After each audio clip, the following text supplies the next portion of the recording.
if you really, really want to become wealthy in the future, I would suggest you take $1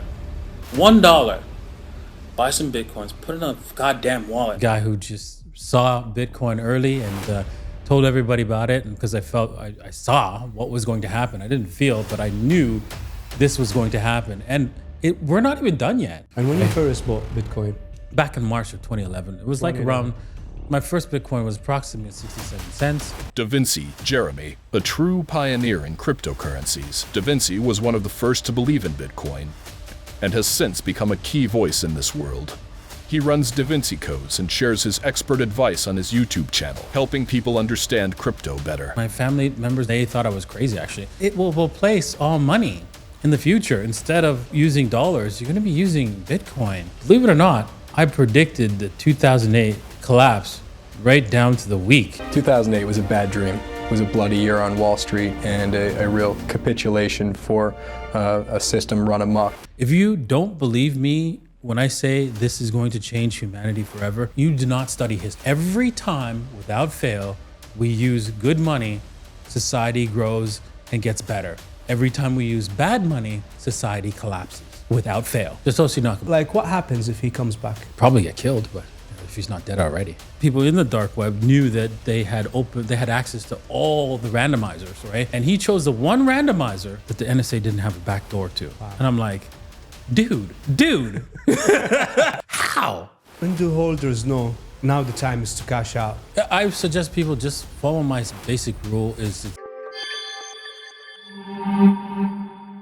Welcome back to your #1 podcast. Today, I've got a very special guest. In fact, I'm not going to read the intro I prepared here, so I'm going to tell you exactly what I think. Listen, guys, this man back in 2011, you guys called him crazy. You guys called him names. He told you to buy Bitcoin for $1, one freaking dollar, like he said.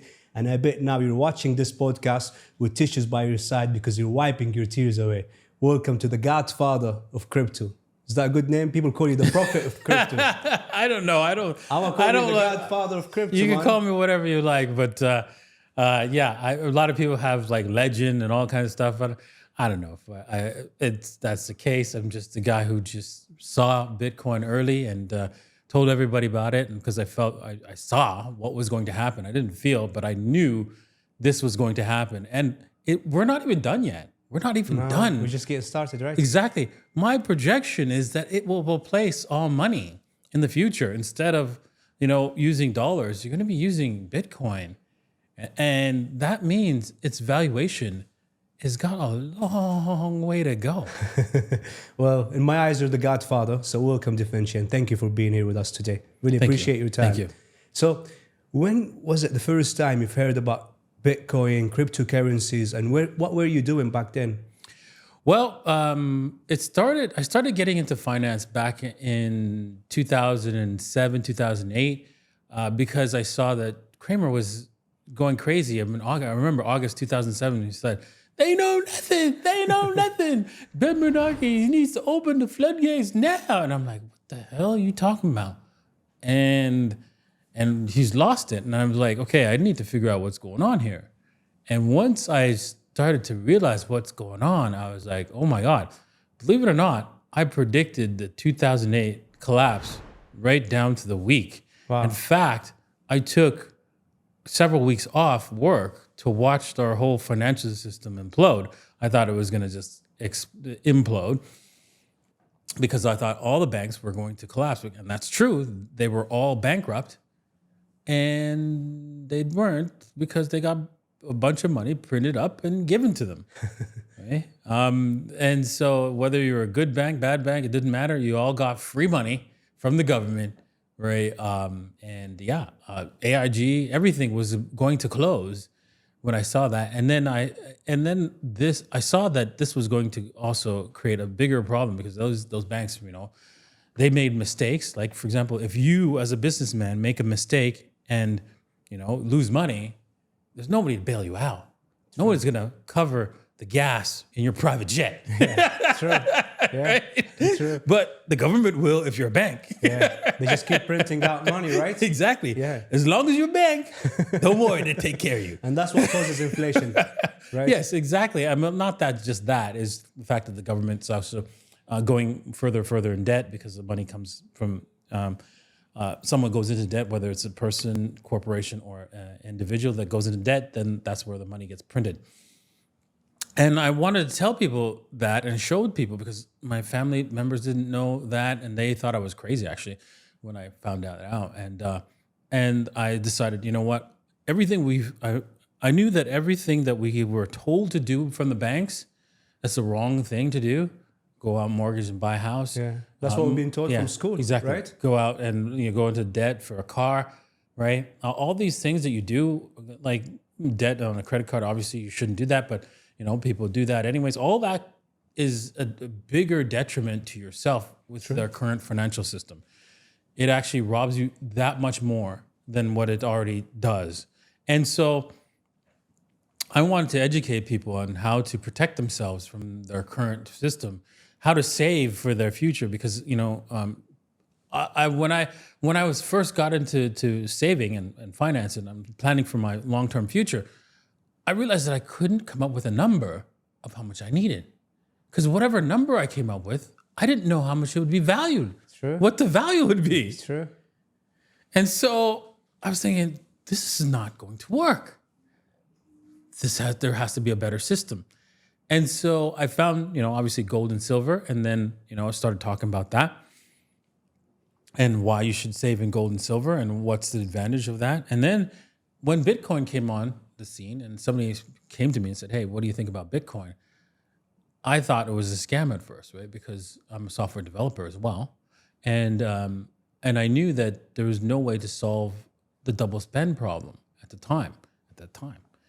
And so I thought, okay, well, let me read the source code and let me prove how this is a scam. And once I saw the source code, I realized, and obviously the white paper, I realized that this was going to work and change humanity's direction forever. This is not hyperbole. This is not, if you don't believe me when I say this is going to change humanity forever, you do not study history. You've never studied history, and it's particularly monetary history. Every time, without fail, we use good money, society grows and gets better. Every time we use bad money, society collapses, without fail. We have enough history, 5,000 years of history, to study this and know what's going to happen in general. We don't know the exact outcome, but we know in the general, society collapses with bad money and society gets better with good money every single time. So with this asset as good money that people are going to use, we are going to see probably even in my lifetime, we go into outer space, come up with all kinds of crazy technology just because the money's better.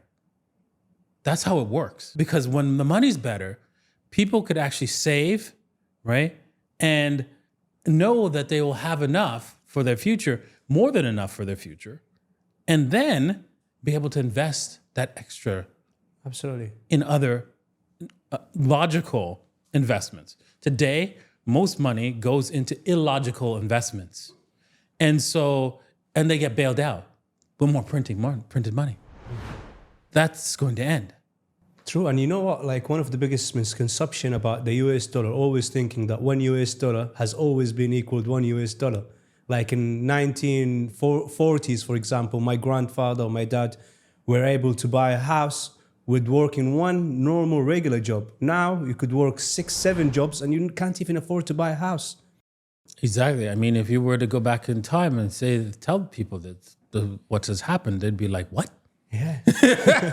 What? But so let me go back in time. So you actually started your YouTube channel talking about gold, silver, and then you saw Bitcoin coming in the picture. And like, what caught your interest about Bitcoin?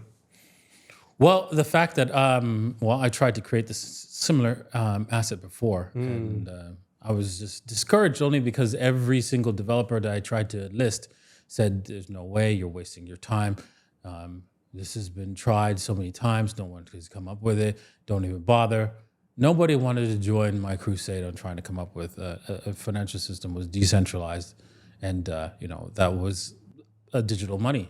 I bet they regret it now, no? And so I when I discovered it, I thought, oh my God, this is going to work, because I wanted to build something similar. And when you first bought Bitcoin? Back in March of 2011, it was like around, my first Bitcoin was approximately 67 cents. And Wow.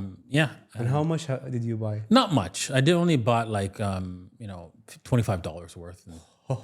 And so, I yeah. bet these $25 today worth what? Yeah, exactly. It's worth a lot. Yeah. I need a calculator to come up with the number. Wow. Yeah. Wow. So yeah, it has changed the world around us a lot, and it will continue to do so, because now the corporations are involved and so forth, and because it's good money, is that you're going to increase your wealth in the future. It's an easy win for most people if you just buy it and hold it. So let me just get something right. So your strategy is not to trade or do day trading. It's just to buy and hold. I mean, you can day trade, of course. Do you do that? But yes, I do. But don't do it with the majority of your holdings, right? Do it with the small amount of your holdings. All my friends trade with like a microscopic amount of their holdings, even though you could see like them with $10 million trades. It's less than 5% of their net worth. Wow. They're not stupid. Yeah. Right? That's how you should do it, actually. So what would you say to people who missed that opportunity back in 2012 when they saw your video and they didn't believe what you were saying? And what do you say to them today? I mean, like people who missed the opportunity back then. Oh, I forgot my T-shirt. Funny thing is, right? I think it was one of my second videos or third videos. I said, listen, you know what? I don't want to in the future say I told you so, because that's not going to help you. I actually watched the video. You said that. Yeah, exactly. No, he told you so. He told you so. Man, and what, so people say the founder of crypto or Bitcoin is Satoshi? Satoshi Nakamoto. Yeah. But that's a pseudonym. That's not probably his real name. And true, but like what happens if he comes back? Nothing. I mean, probably get killed, but if he's not dead already. Do you think they killed him? Probably. I mean, if you look at the history of the banking system, they frown upon people who try to stop them, right? And when I mean frown, 2 shots to the head, and that nigga's dead. Yeah, if you take a look at all of monetary history, that is what generally happens to anyone who tries to stop the central bankers. The guy on the $10 bill, I think his name is Andrew Jackson. That's it, Andrew Jackson. He got 2 rifles, two rifles in his belly, and they both misfired, right, from the assassin that was hired by the banking system. And then he went on to actually stop the second central bank of America. He's famous. He has a lot of famous quotes. For example, one of the famous quotes that I remember is that he was talking to the banker, and the banker said, "Listen, if you don't allow us to continue, our central bank will destroy 100,000 families." And he says, "If I allow you to continue, you'll destroy 1 million families, and that will be on me. The 100,000 will be on you." Wow, that's powerful. Right? So there's a lot of he has a lot of famous quotes as he tried to end the central bank, the second central bank, and his final words when he died was, "I killed the banks." The banks are the most horrible thing here on the planet right now. In fact, did you know that right now, banking is effectively around 67% of our economy? And it's just the moving of money? What? What? Yeah. Throughout all of history, the maximum it ever got to was 10%. Crazy.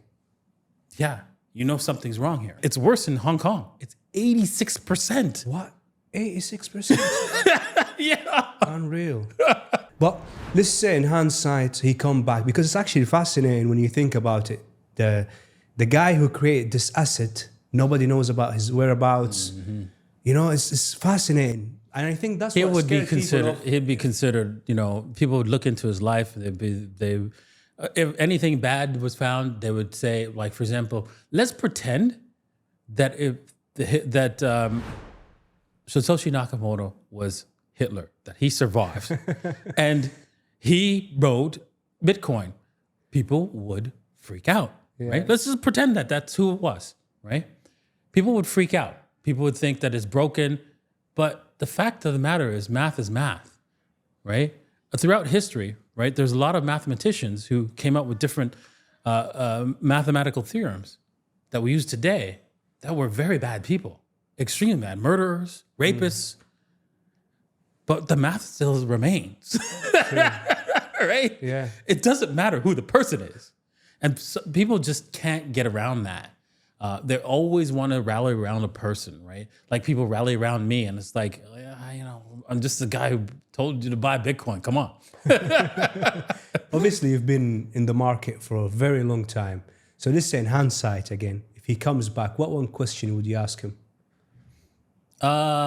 Did you work for the NSA? Really?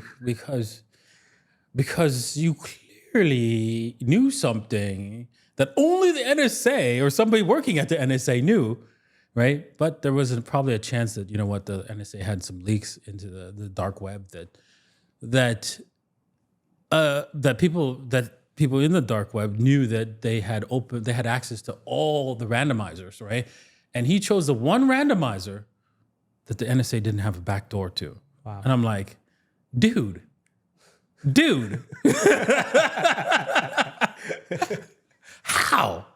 How did you guess that? If you did guess that and you didn't work for the NSA, you can't. There's no way you could have guessed that. Do you think Bitcoin would have achieved the same results if his identity were unknown? Yes, it would have. If his identity was known, it still would have, because math is math. Just a lot of people, there would have been a lot of turmoil, a lot of, more volatility than we saw today. If he says something, it would be volatile. If he says something that people didn't like, prices would drop, right? If there was like controversy, like for example, when we had the Bitcoin fork, he was planning to, extend the Bitcoin, what's it called, block size, right? Was his idea. That is what he wrote about, and he was planning to do that.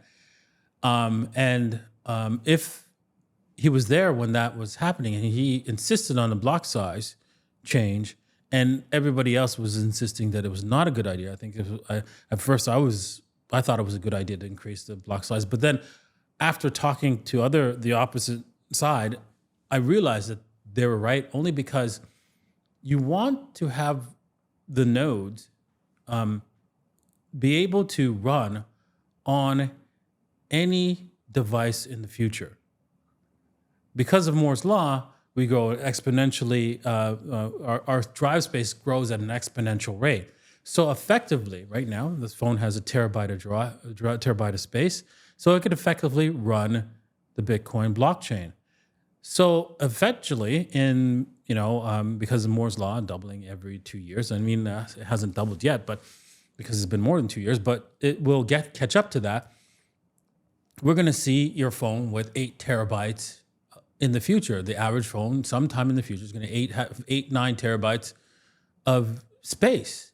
And so effectively, the Bitcoin blockchain would be able to fit in that phone and run on everybody. So everybody will have complete access to every single transaction that has ever occurred on the Bitcoin network in the future. And that is the reason why they didn't want to increase the block size. And there was another reason, is because by creating a fork, you have to upgrade everybody's software.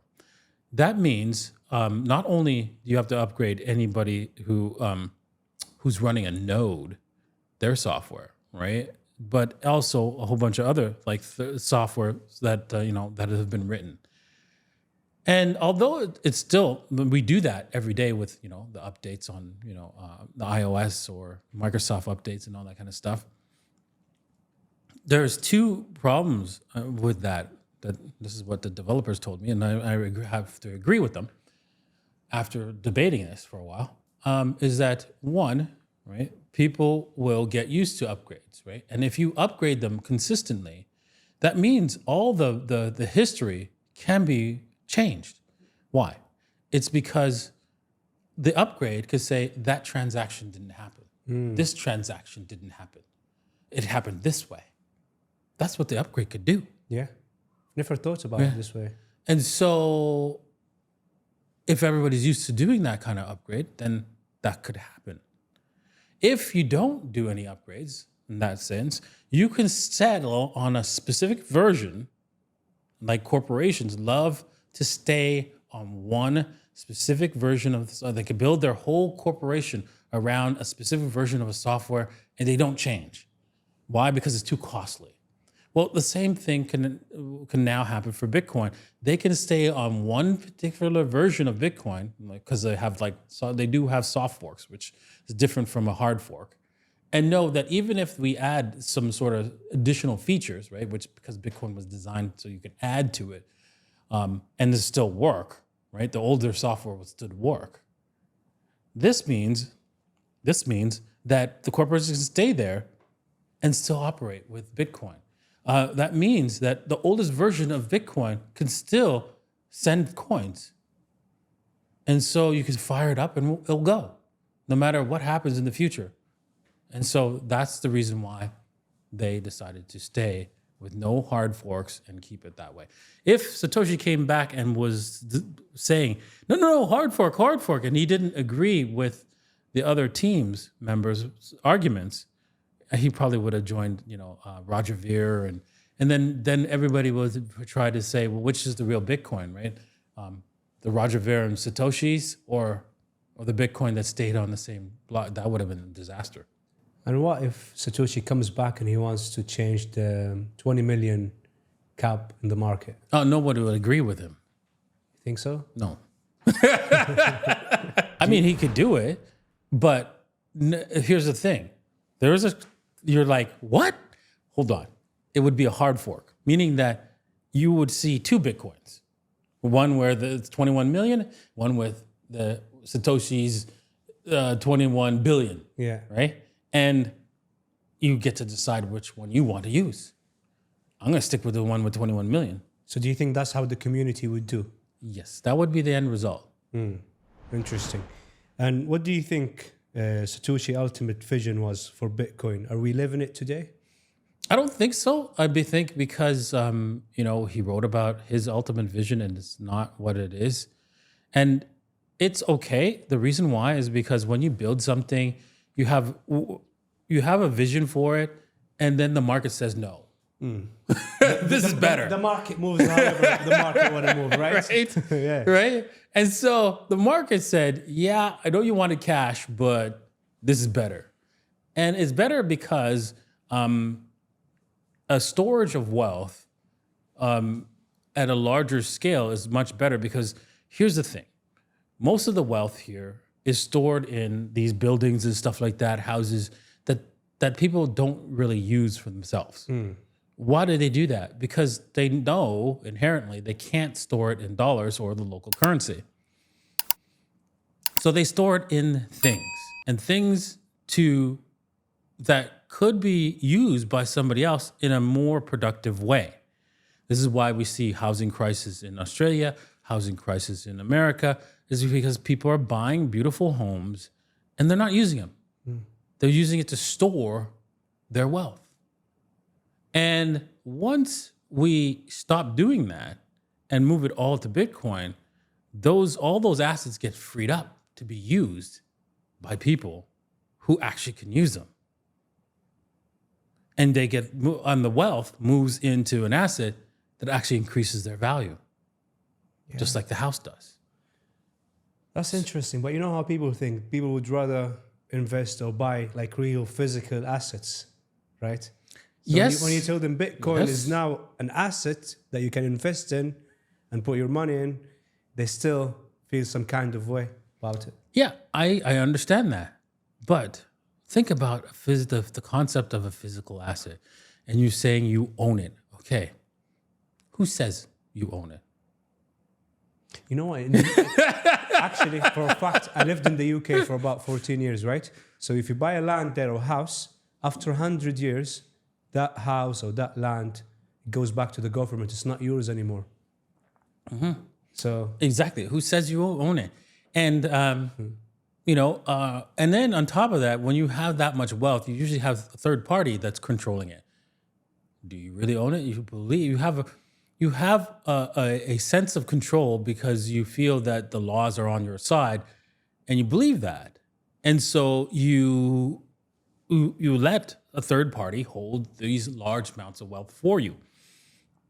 However, that is a false sense of control that could drop out from underneath you at any point in time. Right now, historically, that hasn't. But it can, but different places it has. For example, one of the things you can say is like, for example, look at what happened to people who lived in Russia and had property outside of Russia. yeah. I seen it. Who were living in the UK. One day they woke up, their assets were frozen, and they had nothing to do with whatever is going on. Just saying. Yeah. Just saying. And you know, it's actually crazy.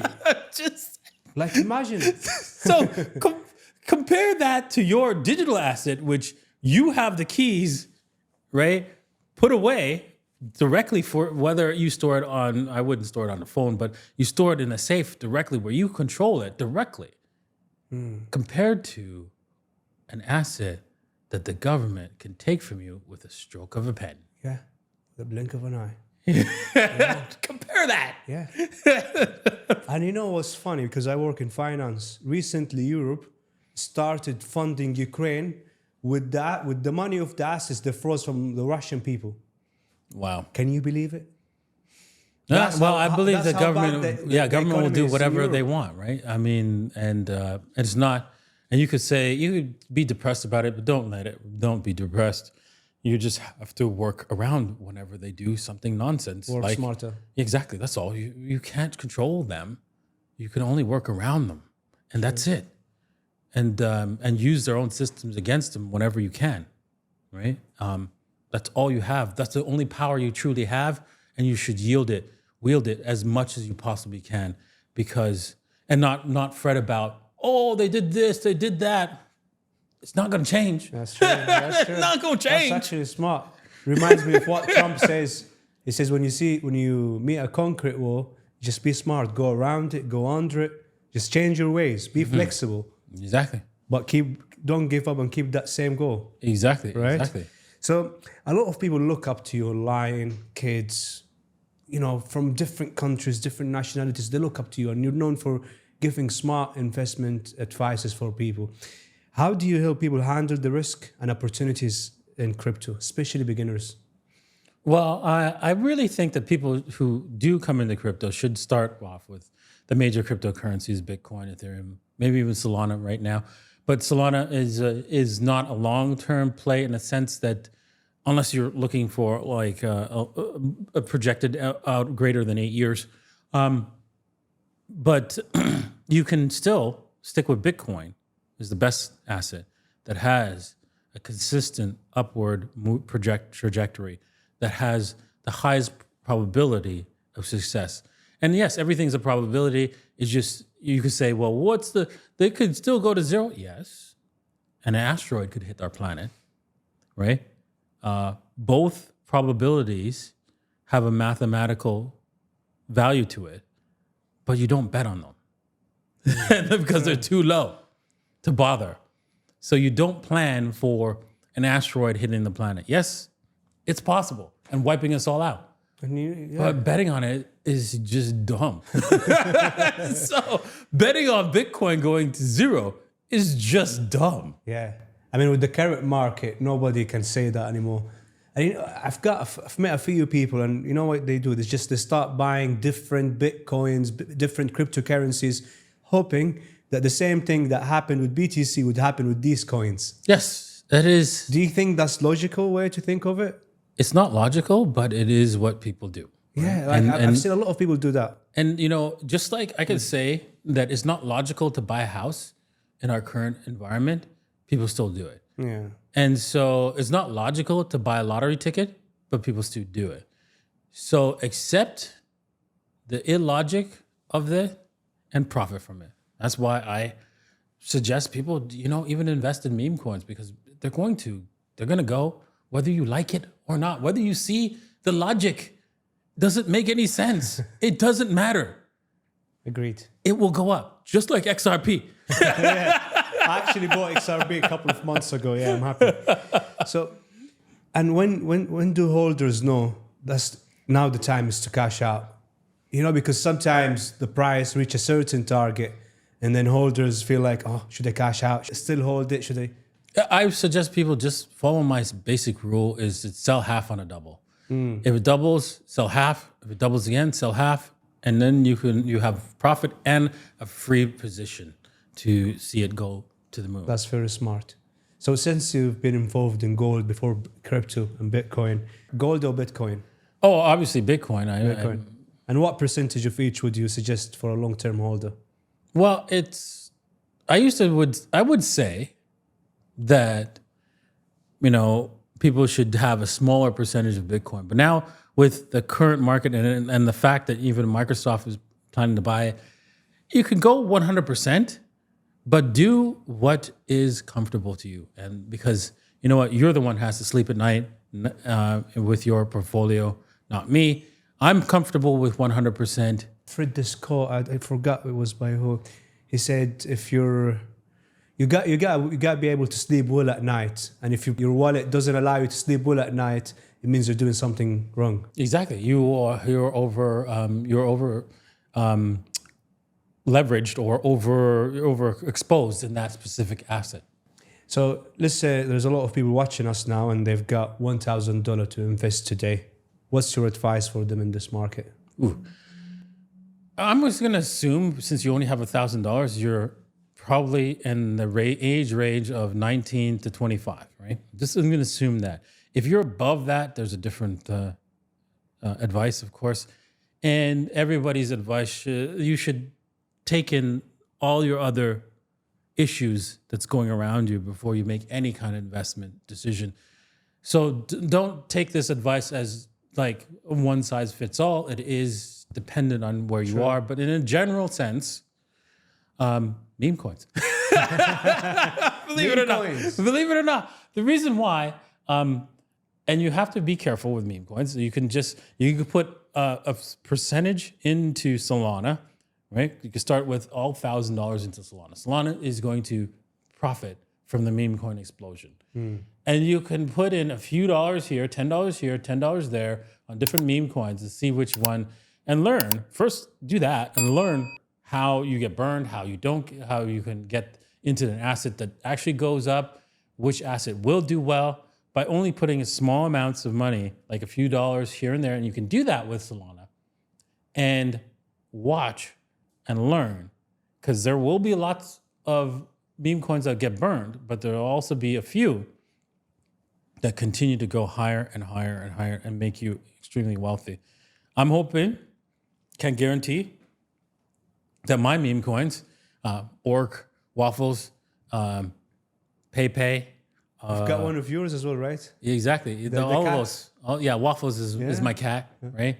Those are the meme coins that I'm supporting, and you know that they've held steady. They've had some rough times lately, but you know nothing goes up in a straight line, but they're holding nicely, and I believe that eventually, right, once we kick in heavy marketing, boom, I think they will do extremely well. But please understand, it is a risk play. Yes. You are just totally dependent, unless you come in to the meme coin and help support the meme coin and actually, you know, do some posting, right? Talk about the meme coin, write on X, write on anywhere you can about the meme coin. You're just buying and hoping, right? Just if you should do some work basically with that meme coin. If you do buy a meme coin, a large sum of that meme coin.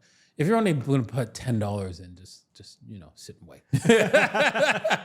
And like everybody says, always invest with money that you can afford to lose. Yeah.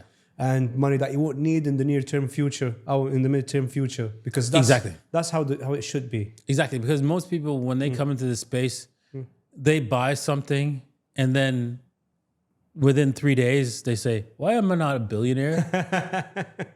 Yeah, I've seen it a lot. And you know what, Davinci? Actually, I think one of the reasons that people think of investments or trading this way is because there's a lot of cowboys, allow me to say this word, cowboys in social media, right?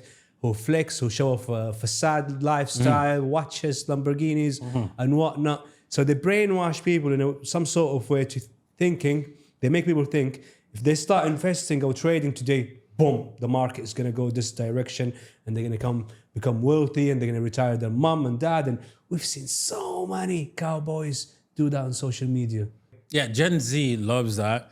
And I get a lot of Gen Zers who, I suggest them to buy Solana. And it's like, it hasn't gone up yet. It's only gone up to like 80%. That's not enough. I'm like, it's going to go 4x from here. That's not enough. Patience. Gen Zs don't have patience, right? No, they they just don't. want everything quick and fast, right? Exactly. And I face that in my work as well. That's a huge problem with the Gen Z. That's why most businesses consider Gen Z unemployable. They actually are not looking at the long term picture. Right? Yeah. It takes 5 years to do anything great. And they can't handle that. God made the earth and the sky in 7 days, right? It wasn't created in just one night, one day, right? Exactly. Things take time. Well, actually, they want it in 7 days. Well, dude, you're not God. Certainly not. And what would you say to people like when they see these cowboys on social media, on Instagram, Twitter, YouTube, and they insert this wrong idea about trading and investment in general, not just in crypto, but in Forex and equity market? Yeah, there's a lot of schools out there telling you can trade. And yes, you can learn how to trade. But every single job requires at least 100 hours of practice. True. And this trading is a job. And It is so a job. you need to have 100 hours of practice. And if you don't have that, you're not going to be able to trade well. So people think, okay, well, I lost my job, I'm going to go into trading. No, it doesn't work that way. If it did, everybody would just be trading. Right, yeah. True. That's what I tell my people as well. I mean, if trading can just be a full-time job, everybody would be trading, full-time trader. There would be no doctors, no teachers. Nothing. Yeah. All right, Davinci, let's switch gears and play a quick game, right, of this and that. You have to pick one. You don't have to explain why. You just pick whatever you want to pick, right? Sure. No explanation needed. Bitcoin or Ethereum? Bitcoin, XRP or Solana?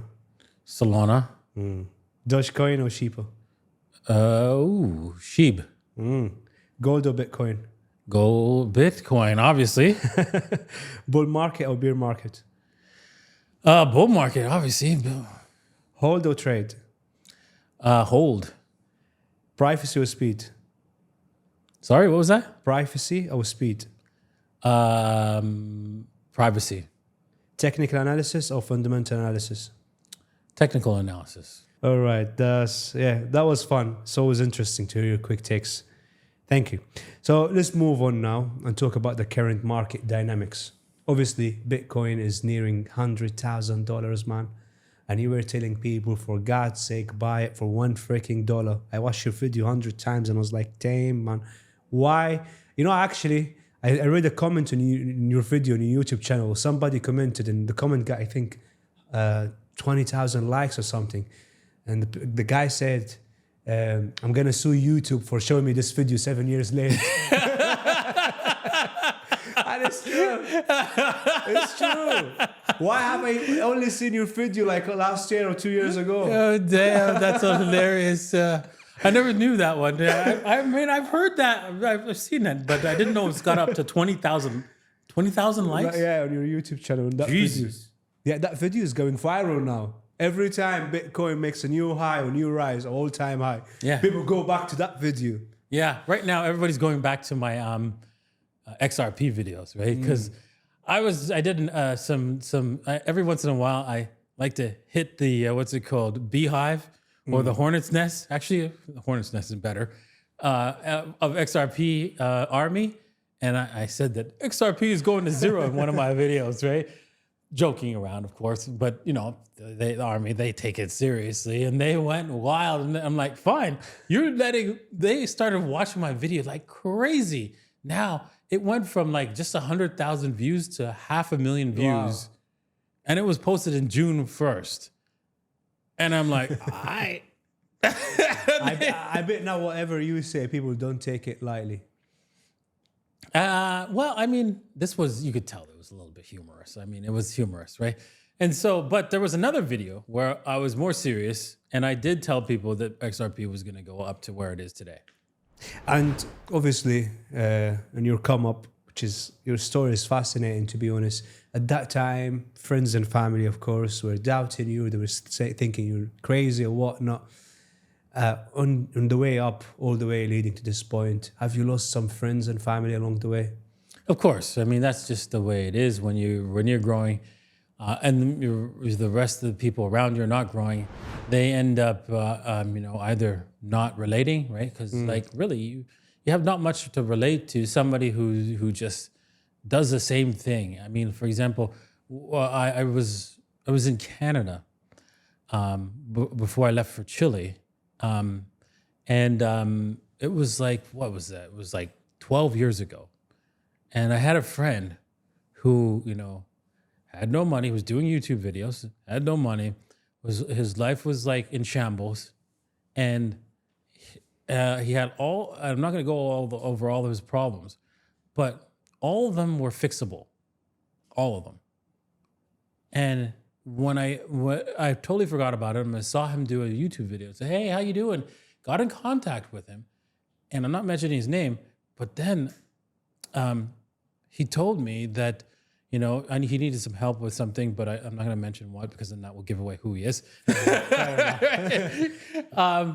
And I have said, "Dude, I'm not going to help you because this is going to help you. You need to change your life. You are in the exact same position where you were 13 years ago. Nothing has changed." And I was quite shocked. You can't blame all your environment, right? He blames everything, like the court system in Canada and all that kind of stuff. And yet he survived with nothing up until this point. So that means you have a means of surviving that you could actually build your wealth, and especially with crypto now in space, without a bank, without, all the amenities that, having access to, the government, banks and all that kind of stuff gives you. And yet you haven't done that. You need to take responsibility. I told him you need to take responsibility for yourself and fix yourself first before you ask for my help. Change needs to come within, right? Yeah, And exactly. People sometimes forget that if working on yourself and your self-development is what's going to attract better things into your life, right? Exactly. It always does. Because people come to your help if you helped yourself. Yeah, I agree. Like when you work on yourself, on your body, on your mind, on your health, on your knowledge, you're going to attract eventually better quality people into your life, better energy into your life. So if you're not changing, nothing is going to change. Nope. Yeah. Nothing changes. And obviously, like with your huge success now, do you think sometimes success get the wrong people in your life, like people who not genuinely mean good for you? Oh, obviously that happened a lot, especially here in Dubai. With women, yeah. Not just women, but men too. Right? Everybody wants a piece of you now. There's been a lot of scammers that I had to avoid and stuff like that. So yeah. And how do you filter out like the people who are actually genuine and the ones who are not? At first, I always give people like, oh, it's okay. It's benefit of doubt. I was doing that, and my gut tells me when somebody's not right. I didn't listen to my gut, and I felt it with a few of these people, and I should have went with it because it was right. So always listen to your gut. It's usually right. Yeah. And even if it's wrong, it's better to society to err or with caution. And so if your gut's saying hey, this guy's not good, believe it. Yeah. And now I've been following your stories every day. You wake up at 4 a.m. in the morning. Yeah, exactly. Treadmill. Exactly. Yes. I do that to basically make my life a little bit hard because honestly, I've realized what the goal is for me in life. It is to find the hard things to do and go and do them, right? And it's not just, it could be like ice baths, right? Yeah. But I don't do that. But I think that there's more stronger things I can do that are really difficult and move my life in the right direction. Because at the end of the day, we're all going to leave this place not with money and fame. It's going to be all relevant. All that you want to leave this life with is, hey, you know what? Whenever things are hard, I'm willing to do it hard. I'm willing to do whatever hard thing that needs to be done. And so hopefully I could take that into the next life and do whatever needs to be hard in that next life. Well said. I love that. Because whatever we work hard for and strive for, we're all going to be leaving it behind. And it's not, exactly. It's not about the money, right? Even if you could say, I want to strive for $1 billion. I wouldn't do $1 billion as a number because everybody, if you wish for $1 billion, trust me, one day you will get it. It'll be worthless. But if you were trying to strive for the valuation of $1 billion, try not to look at it as what the watches and like stupid cars and yachts, whatever. Think about who you have to become in order to get that money. You'll become a different person.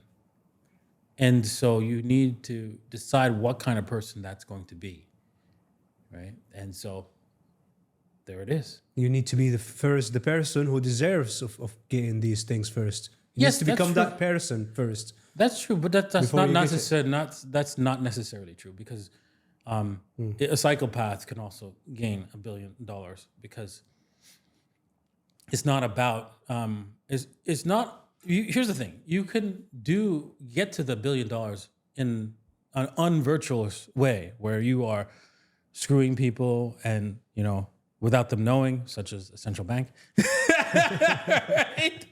Right? You could get to unlimited wealth that way, right? So it's not about whether you are virtuous. It's how you want to be when you get there. Absolutely right. And you realize, whatever we work for, we're going to leave it behind. And even our kids, when they inherit that money, they're going to die one day and they're going to leave it behind. And we're not going to take anything away from this earth, really. Exactly. It's all about leaving a great legacy, like this legend, right? Exactly. So take away the ability to actually be strong, right? And grow all the time. You hear that? That's a word of wisdom, man. All right, so let's switch it back to Bitcoin. Well, obviously now it's nearing $100,000.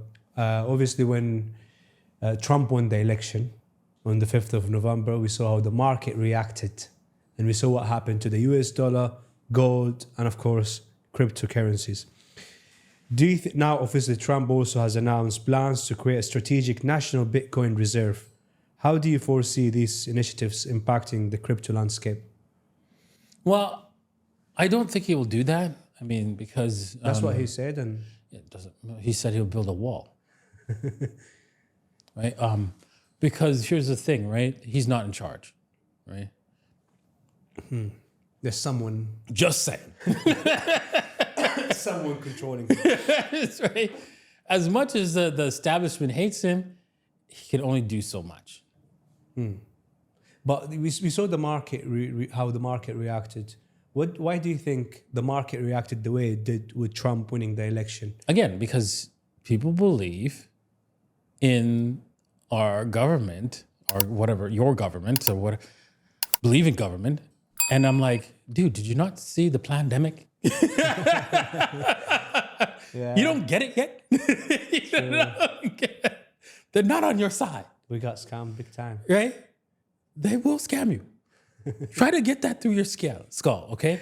Everything they do is about hurting you. Yeah. Even when they say it's for the positive. Oh, you get free healthcare. Yeah, healthcare is now more expensive than ever. Oh, we get cheaper, affordable housing. Housing is more expensive than ever. Oh, we're gonna go to war on poverty and win this war on poverty. Now there's more poor people per capita than ever. What? Everything you've done, everything they've touched has turned to garbage, has destroyed whatever they said that they were going to do. So if they go and touch Bitcoin, it's just going to be a mess. So they're not going to do it because honestly, in the end of the day, right, the US dollar is the world's reserve currency. And so to actually store Bitcoin would be detrimental to the US dollar. So why would you do that? Because I've read somewhere they're planning to buy 100,000 of Bitcoins. And that will drive the price up all the way maybe to 250,000. And then people obviously will cash out and then they will have to buy again to keep the price going up. We'll see, because I've been wrong before, right? But I think that the likelihood of that is very small. Is it possible? Yes, because starting in January 2025, the central banks can actually hold Bitcoin. Yeah. Right? And so I'm like, yeah, maybe. So just so you know, central banks do not hold oil. They do not hold property. They do not hold silver. They do not hold copper. They do not hold anything but debt, instruments, and gold.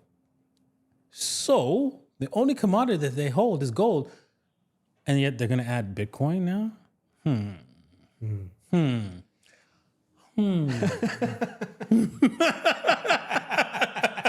So funny, man. Do you think though Bitcoin will overtake the gold in terms of market cap?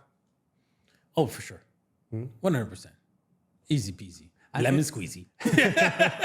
And if so, to be honest, I'm a full-time trader. I do trade, and I stopped withdrawing my money via banks. It's BS, big time. What's it called? Exchange rates. And it's not convenient for me anymore, right? I have to wait 3-4 working days until I get my money, and I don't get the same amount of money that I withdraw, right? So now I use USDT, and it's so convenient. And then if I want it in cash, I find the B2B, and Exactly. I just learned about this recently, like last year, and I've been slapping myself since then. Could have been doing I've that always been doing for the that. last 3 years, you know. Be careful, because now the banks are questioning everything I do. And so they're saying, oh, you don't explain where this money's coming from. Yeah, I know. I actually received a we're call gonna a couple of freeze months your ago. account. Hey, where did you get this money from? And I was like, I had to make up a joke and say I sold my car or whatever. But now we've seen in Dubai, and actually Dubai is becoming a crypto hub, right? Slowly and slowly. I've seen in the marina an exchange for crypto. You actually can walk in and exchange crypto for cash. Yes, but I'm sure they're going to take your ID. But how soon do you think we can start using cryptocurrencies for day-to-day expenses, like going to the grocery, paying for taxes, shopping, and whatnot? I think we have to wait at least for another 4 to 8 years for that because, first off, Apple just recently opened up Apple Pay, and that means it's possible to pay with crypto from your phone, right? And so that will probably come out in the next 4 to 8 years, software to support that. And right now, I find that we're too early with the software that we do have. Like, for example, I recently was trying to do something in MetaMask. It was broken, couldn't figure it out. I had to reboot my computer, and that's what was the cause. But anyways, and it's so slow, MetaMask and so forth. And yeah, and if you go with Solana, you do something and transaction failed, try again. Transaction failed, try again. And so we are still early in this cryptocurrency phase with all the different problems with all the different chains.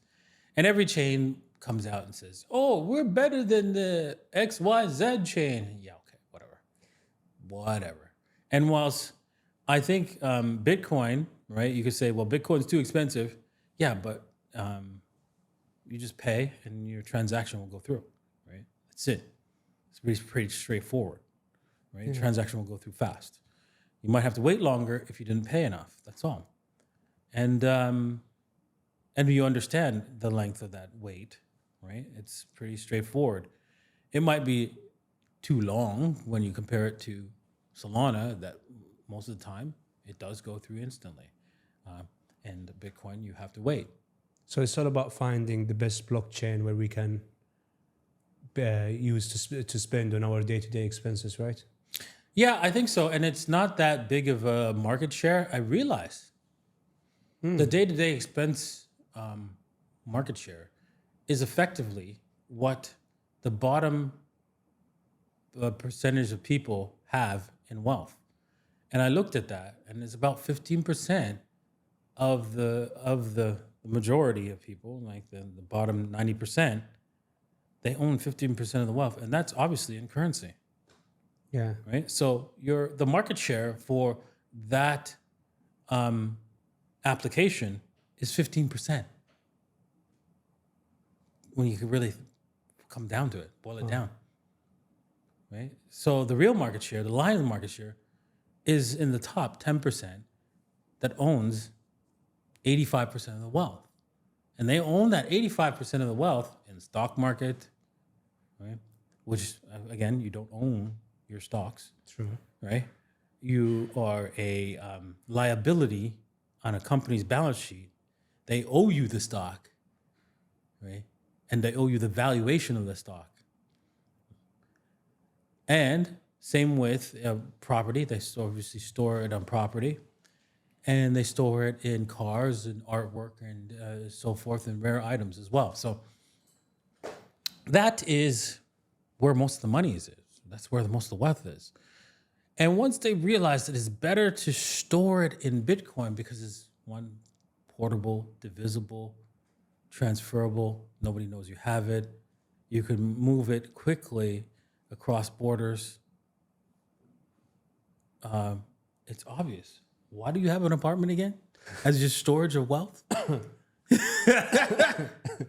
That apartment is not going to increase at 200% a year over year. According to what you just said, some people say Bitcoin benefits the rich more than the average person. That's 100% true because that's where the wealth is, right? Just like I just said, right? It is where the wealth is. And now, it can benefit the average person if the average person wakes the fuck up ahead of the rich people because they're still sleeping. They're just starting to wake up and they're like, what's going on over there with MicroStrategies? Damn, we need to learn what's going on. And if you actually wake up before they do and get it ahead of them, then you'll be wealthy. Yeah, it's true. I just realized the biggest difference between the rich and the poor is just habits and attitude. Like, we're all the same, right? The rich, they're more disciplined than us. That's it, And what do you think about Elon Musk involvement in Dogecoin? Genius marketing? Oh, fake hype? I think he's just fucking with us. I mean, come on. The guy made a flamethrower, which is illegal to have in the United States or sell in the United States. And the way he got around it was, I built not a flamethrower. That's what it's called. Not a flamethrower. That's exactly the name of his flamethrower. Not a flamethrower. So legally, he's able to sell it. Yeah. just to punk the government. And you know, the market was reacting crazy to his tweets back then. So he's just fucking with us. Yeah. So do you think we can see Bitcoin reach 250 and potentially $1 million Yeah, I in the think next couple of years? That's possible even next year, right? I mean, because of the infinite money glitch that Microsoft has discovered, right? I'm assuming that the government will stop him, but Have you seen that meme of the bullet that was meant to hit Trump? And then it says 250 because it didn't. Have you seen it? no, that's cool. I have to show it to you later. Yeah. It's actually funny because if the bullet hit his head and he died, there would have been a civil war. But because it didn't, crypto could reach $250,000 now. I guess so. And you know, part of his plan is to make the US is a crypto hub.